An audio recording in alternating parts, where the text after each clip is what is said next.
ओम गण गणपताय नमः। ओम गौरी नंदनाय नमः।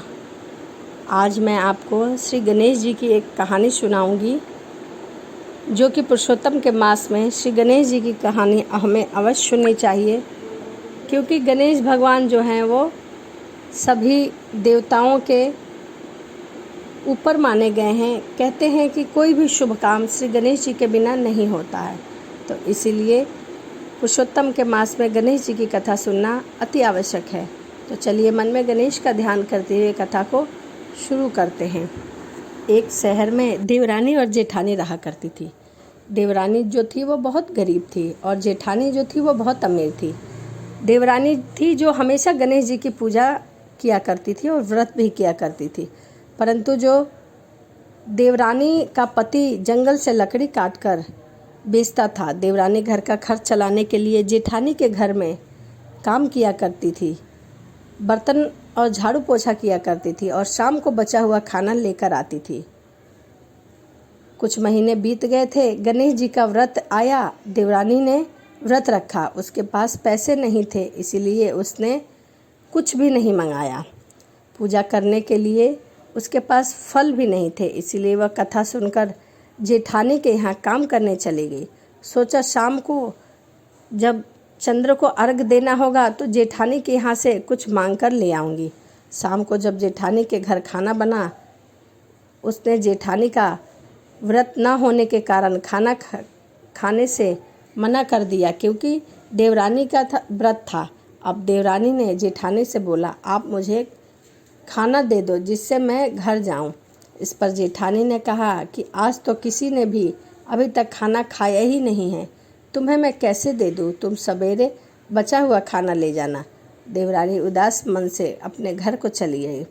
देवरानी के घर पर पति बच्चे सब आस लगाए बैठे थे कि आज तो त्यौहार है, इसीलिए कुछ अच्छा पकवान खाने को मिलेगा। लेकिन जब बच्चों को पता लगा कि आज तो रोटी भी नहीं मिली, तो बच्चे रोने लग गए। उसका पति भी उस पर बहुत क्रोधित हुआ और कहने लगा कि दिन भर काम करने के बाद भी वह 2 रोटी नहीं ला पाती। तब वह बेचारी अपने गणेश जी को याद करते हुए रोते रोते पानी पीकर ही सो जाती है। उस दिन संकट माता बुढ़िया का रूप धरकर और देवरानी के सपने में आकर कहने लगी, सो रही हो या जाग रही हो? वह बोली, कुछ सो रही हूँ, कुछ जाग रही हूँ। वह संकट माता कोई और नहीं, भगवान गणेश जी थे। भूख लगी है, खाने के लिए कुछ दे दो। देवरानी बोली, क्या दूँ, मेरे घर में तो अन्न का एक दाना भी नहीं है। जेठानी के यहाँ से बचा खुचा खाना लेकर आती थी, परंतु आज जेठानी ने भी कुछ खाने को नहीं दिया है। अभी मेरे पास खाने के लिए कुछ भी नहीं है, मैं तुम्हें क्या खाने के लिए दूँ? उसने कहा कि वह झोंपड़ी में जाए, कहीं पर कुछ जरूर रखा होगा। फिर संकट माता बोली, उन्होंने पानी पी लिया और कहा, अब कहाँ पहुँचूँ? तब देवरानी को बहुत गुस्सा आया, क्योंकि वह नींद में थी।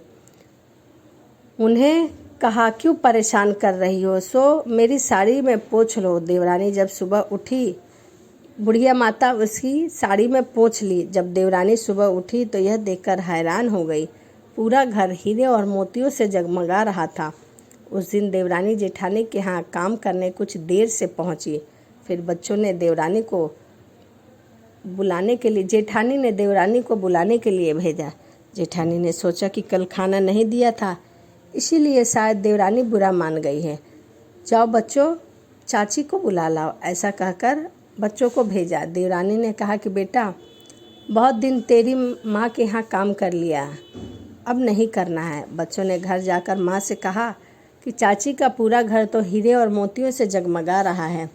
जेठानी दौड़ती हुई अपनी देवरानी के पास आई और पूछा, यह सब कैसे हुआ? देवरानी ने उनके साथ जो हुआ वो सभी वृतांत कह दिया। उसने भी वैसा ही किया। सोचा कि बुढ़िया माता मेरे घर भी आएंगी और ऐसा ही करेंगी।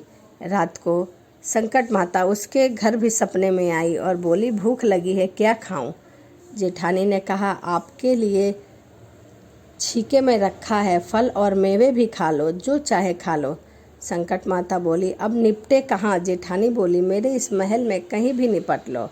फिर उन्होंने बोला कि अब पोंछूं कहाँ। जेठानी बोली, कहीं भी पोंछ लो।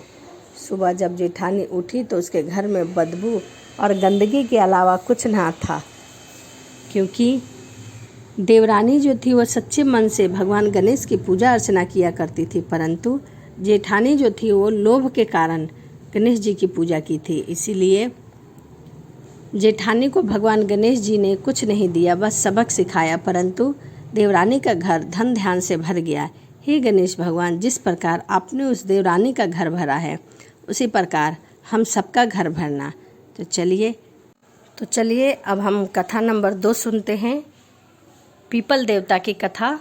तो इससे पहले आपने सुना गणेश जी की कथा और अब हम सुनेंगे पीपल देवता की कथा। तो जैसा कि आप लोग जानते हैं कि पीपल में ब्रह्मा विष्णु महेश का स्थान होता है, इसीलिए और हमारे पूर्वज का भी स्थान होता है। तो अपने मन में ब्रह्मा विष्णु महेश का ध्यान करते हुए कथा को शुरू करेंगे। तो चलिए कथा को शुरू करते हैं। एक समय की बात है, किसी गांव में एक मंगला नाम का किसान रहा करता था। वह खेती बाड़ी का ही काम किया करता था और उसी से उसका घर चलता था। भाग्यवश जब भी उसकी कोई संतान होती थी उसकी अकाल मृत्यु हो जाती थी।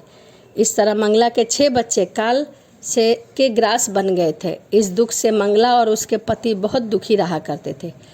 एक समय ऐसा आया जब मंगला के घर में बंधे पशुओं ने भी दूध देना बंद कर दिया था तथा खेतों में फसल भी नाम मात्र की ही रह गई थी। अपने ऊपर आते हुए एक के बाद एक संकट को देखकर वह बहुत चिंतित रहा करते थे। मंगला ने देखा कि खेत में स्थित एक पीपल का वृक्ष था, अब तो वो भी सूखने लगा था। फिर एक दिन वह दोनों पति और पत्नी पीपल के वृक्ष के नीचे बैठे हुए थे। अपने ऊपर आते हुए दुख और संकटों की बात कर रहे थे। बात करते करते वह जोर जोर से रोने लगे। उनके रोने की आवाज़ वहाँ से गुजर रहे एक महात्मा के कानों में पड़ी। महात्मा ने सोचा कि ऐसी कौन सी आपदा आ गई है जो यह दोनों एक साथ इतनी तेज तेज रुदन कर रहे हैं। महात्मा पीपल के वृक्ष के नीचे बैठे किसान और उसकी पत्नी के पास पहुँचे। महात्मा को देखकर उन दोनों ने महात्मा को दंडवत प्रणाम किया। महात्मा के पूछने पर मंगला ने उन्हें अपनी सारी बीती हुई बातें सुना दी। तब वह बोला, कई वर्षों से हमें संतान दुख भी झेलना पड़ रहा है, अब और कोई भी कारण नहीं है। अपने पशु और खेतों में लगे वृक्षों का भी दुख झेलना पड़ रहा है, हमारी बस यही बात है। महात्मा की महानता, उनकी ऐसी दशा को देखकर महात्मा बोले, तुम किसी प्रकार की चिंता मत करो। तुम्हारे खेत में लगा हुआ यह पीपल का वृक्ष तुम्हारे सभी दुखों का नाश करेगा। आज के बाद तुम रविवार को छोड़कर अन्य 6 दिनों तक इस पीपल को दूध और जल से तथा तेल से सींचो तथा संध्या के समय पीपल के नीचे तेल का दीपक अवश्य लगाना। 7वें दिन यानी रविवार को पीपल के जल चढ़ाने की जगह दूध मिश्रित जल सूर्य भगवान को अर्पित करना। तुम्हारे ऊपर आया सारा संकट टल जाएगा। ऐसा कहकर वह महात्मा वहाँ से चले गए। मंगला ने महात्मा के कहे अनुसार अगले दिनों में अपने खेतों में लगे पीपल को सींचना शुरू कर दिया और संध्या में वो पीपल के वृक्ष के नीचे तेल का दीपक जलाने लगा। देखते ही देखते मंगला के संकट कटने लगे। वह पीपल का वृक्ष फिर से हरा भरा हो गया। खेत में फसल लहलहाने लगे। पशुओं ने दूध देना भी शुरू कर दिया और 1 वर्ष बाद मंगला को एक सुंदर पुत्र रत्न की प्राप्ति हुई। दोनों पति पत्नी खुशी खुशी अपने पुत्र के साथ रहने लगे। उनके घर की दरिद्रता भी दूर हो गई। महात्मा ने फिर से उन्हें दर्शन दिए। एक दिन मंगला को फिर से उन महात्माओं ने दर्शन दिए। मंगला और उसका पति पत्नी के पुत्र सहित महात्मा को प्रणाम किया और कहा, प्रभु आप ही के आशीर्वाद से आज हमें संतान सुख की प्राप्ति हुई है।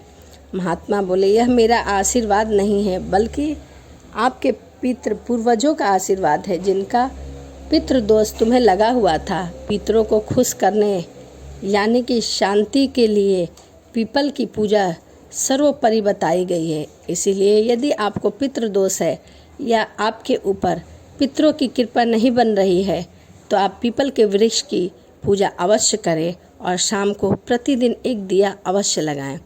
इसीलिए हर मनुष्य को पितरों की शांति के लिए पीपल में जल अवश्य अर्पित करना चाहिए। ऐसा करने से पितृ प्रसन्न रहते हैं और घर में हर तरह की खुशहाली बनी रहती है। ऐसा कहा जाता है कि जड़ में ब्रह्मा, धड़ में विष्णु और सखा में शंकर तथा उनके पत्तों में 33 करोड़ देवी देवताएं और हमारे पूर्वज रहते हैं। इसीलिए हमें प्रतिदिन पीपल के वृक्ष की पूजा अवश्य करनी चाहिए। प्रतिदिन आप दूध और सादे पानी से पूजा कर सकते हैं, परंतु शनिवार के दिन आप जल में थोड़ा सा काला तिल और थोड़ा सा गुड़ डालकर और पीपल देवता की पूजा कर सकते हैं। शाम को एक तेल का दिया अवश्य लगाएं, क्योंकि पीपल देवता को शनिवार के दिन सरसों के तेल या फिर तिल के तेल का दिया लगाया जाता है। उसके अलावा अन्य दिन आप घी का भी दिया लगा सकते हैं। तो चलिए, यह कहानी यहीं तक थी।